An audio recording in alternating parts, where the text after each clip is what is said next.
बिस्मिल्लाहिर्रहमानिर्रहीम। आज मैं आप लोगों के साथ निमोनिया की वजूहत वो शेयर करने जा रहा हूँ। आप सबको पता है कि बच्चों के अंदर जो अमवात हो रही हैं उसमें मेनली जो बच्चे मर रहे हैं जिनको टाइमली हम नहीं पहुँचा पा रहे हैं सीज़न की वजह से या कुछ और भी वजूहत हैं, वो निमोनिया होती है। तो इस हवाले से मैंने आज उस शख्सियत से टाइम लिया है जो एक यंग है और एनर्जेटिक है और वो रूरल साइड पे वैसे ही काम कर रहे हैं और उसकी खदमात को आज हम इस वीडियो के अंदर आप सब के लिए पेश कर रहे हैं। और मैं उम्मीद ये करता हूँ कि आप सब मिलके अगर इसी बातों पे अमल कर लेंगे तो हमारे जो छोटी जनरेशन है, जो छोटे बच्चे हैं, वो नियोनेट से लेके 5 साल तक भी जो बच्चे हैं उनको हम बचा सकते हैं। सो इस हवाले से आइए बात करते हैं डॉक्टर साहब से और डॉक्टर साहब क्या बता रहे हैं उसकी ज़ुबानी सुन लेते हैं। Assalamu alaikum. My name is Dr. Mohammed Mustafa. I am working as medical officer. आज का जो टॉपिक दिया हुआ है मुझे वो है नमूनिया। तो नमूनिया तो आपको बहुत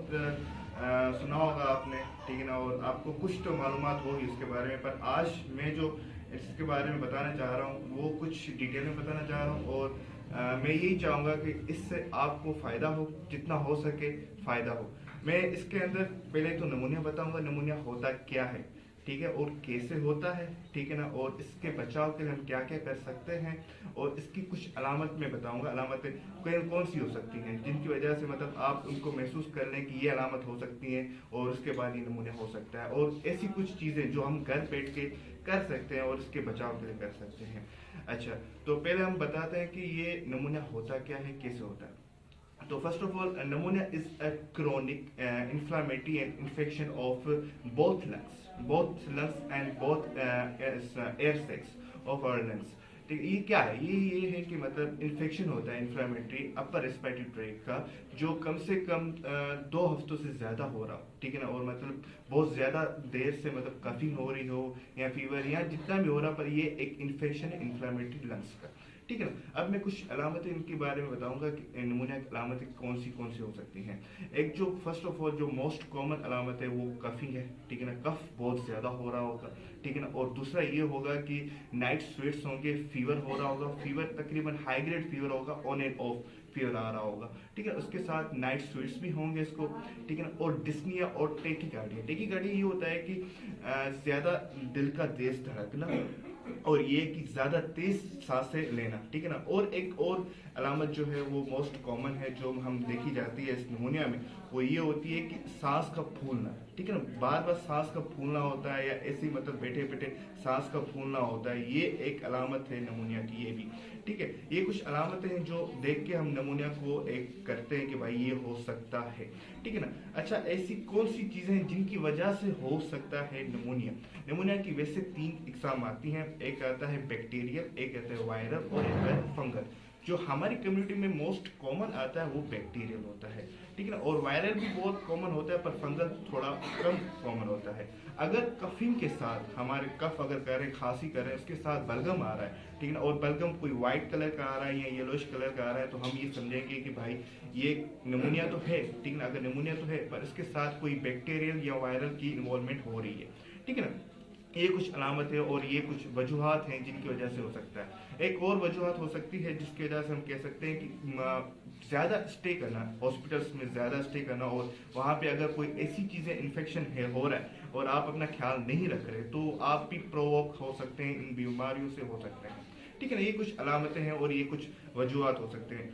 और ऐसी कौन सी चीज़ें हैं जिनको अपनाने से आप निमोनिया से बच सकते हैं, वो ये पहले तो ये है कि आप अपने हाइजीन का ख्याल रखना है, ठीक है ना, जितना हो सके हाइजीन का ख्याल रखना है, ठीक है ना। और अगर आपका कोल्ड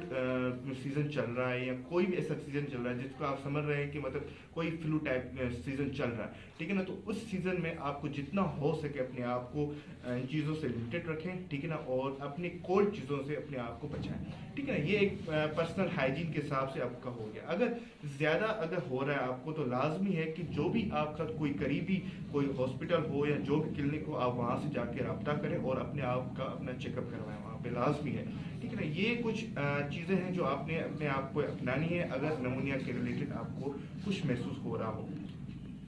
अच्छा, कुछ चीज़ें मैं आपको और बताना चाह रहा हूँ निमोनिया के बारे में कि किन लोगों को ज़्यादा हो सकती हैं ये, ठीक है ना। वो कौन से लोग हैं जिनको ज़्यादा हो सकती हैं। एक जो मोस्ट कॉमन है, मतलब मैं आपको कह रहा हूँ कि मतलब ये जो लोग होते हैं जिनको मतलब लाजमी हो सकती है निमोनिया, मतलब ऐसे समझो कि मोस्ट कॉमनली हो सकती है, उनका ये किया आते हैं कि बहुत इन्फेंट जो छोटे बच्चे होते हैं, छोटे बच्चे जो होते हैं वो मोस्ट मतलब होते हैं, मतलब कि इनको हो ही सकता है, क्योंकि उनके एक तो लंग्स ज़्यादा डेवलप नहीं होते और इनके खिलाफ जो इम्यून सिस्टम होता है इनका इतना स्ट्रॉन्ग नहीं होता, और वो इन्फेक्शन जो होता है वो इतना ज़्यादा वो इस पर फाइट नहीं कर सकते, ठीक है। इस वजह से जो बच्चे होते हैं वो ज़्यादा इसके लिए मतलब होते हैं।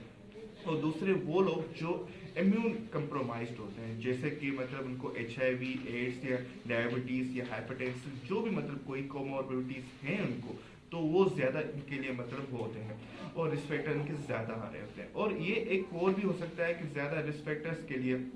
अगर कोई क्रॉनिक कोई डिजीज है, लंग्स डिजीज है, जैसे COPD हो गई, ठीक है ना, और कोई दूसरी डिजीज होगी जिसके अस्थमा हो गया, अगर इसमें भी आ रहा है तो इसमें भी ये ज़्यादा प्रोवोक कर सकता है, ठीक है। और इसके अलावा अगर हम देखा जाए तो स्मोकिंग हो सकती है, स्मोकिंग भी ज़्यादा इसको कर सकती है, प्रोवोक कर सकती है। पर मोस्ट कॉमन अमूमन ये जो होती है निमोनिया बच्चों में ज़्यादा होती है, और जो इम्यूनो कम्प्रोमाइज जो होते हैं लोग उनमें ज़्यादा होती है। अच्छा, मैं आपको ये बताना चाह रहा हूँ कि अगर आपको नमूनिया अगर हो रहा है, अगर आप सस्पेक्ट कर रहे हैं कि नमूनिया आपको हो रहा है, तो उसमें आप क्या देखेंगे, ठीक है, और कैसी चीज़ें देखेंगे, और मतलब कौन सी चीज़ें जो घर में बैठ कर आप कर सकते हैं, और कौन सी चीज़ें आप जाके मतलब हॉस्पिटल में या क्लिनिक में जाके किसी डॉक्टर से आप एक्सपेक्ट कर रहे हैं कि वो आपसे करेंगे, ठीक है ना। तो पहले ये है कि आपको मैं बता दूं कि कफ हो रहा हो, ठीक है ना, बलगम आ रहा है, ठीक है ना, और ज़्यादा जो सांस का फूलना हो रहा हो, सांस का फूलना हो रहा हो, और टेकीपीनिया और दिल का धड़कना ज़्यादा हो रहा है, और ये सारी चीज़ें जो अलामत आपको देख रही हैं, आप सस्पेक्ट कर रहे हैं कि शायद ये हो सकता है। अगर आप चाह रहे हैं कि इसी चीज़ों को घर में जाके आप इसको कम करें, तो इससे बेहतरीन हल ये है कि आप सिर्फ और कुछ भी ना करें, आप अपने आप को थोड़ा दूसरे लोगों से आइसोलेट करें, ठीक है ना, थोड़ा अपने आप को थोड़ा आइसोलेट करें, और जितना हो सके कि जितने भी प्रोवोकर चीज़ें हैं, जैसे फॉर एग्जांपल आ सकती है कि कोई कोल्ड चीज़, ऐसी कोल्ड जैसी चीज़ हो सकती है, आप उनसे अपने आप को बचा के रखें, ठीक है ना। और ऐसी चीज़ जो कि मतलब आपको ज़्यादा इन चीज़ों से कर सकती है उनसे आप अपने आप को बचाएं। घर में आपके लिए सिर्फ इतना ही हो सकता है कि आप अपने आप को आइसोलेट रखें, ठीक है ना। और इसके अलावा आप अगर आपके पास एंटीपायरेटिक मीन्स अगर कोई बुखार उतारने की कोई दवा है आपके पास, सिर्फ आप वही यूज़ कर सकते हैं, और या नहीं तो इससे ज़्यादा आप ये कर सकते हैं कि एक स्टीम ले सकते हैं। एक स्टीम ये होता है कि आप ना